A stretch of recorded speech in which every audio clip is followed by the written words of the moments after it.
શેરવાઈ ગામે ભાઈઓ બહેનો તેમજ વડીલો અને કન્સલેશન સમિતિ ભાઈઓ આપણે આજે આ મંડપ નીચે આ શેરવાઈ ગામના બગીચામાં આપણે બધા દૂર દૂરથી પધાર્યા છે.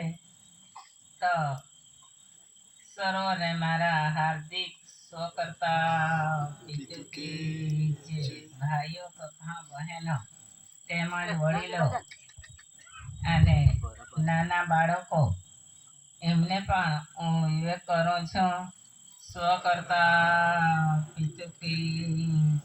અને આપણને આ વ્યવહાર વિશે આપણને સમજૂતી આપનાર તે દાદાશ્રીએ એણે આપણને રાહ અને રસ્તો બતાવ્યો. એમને પણ આપણે બધા મળીને વિવેક કરીએ. સ્વકર્તા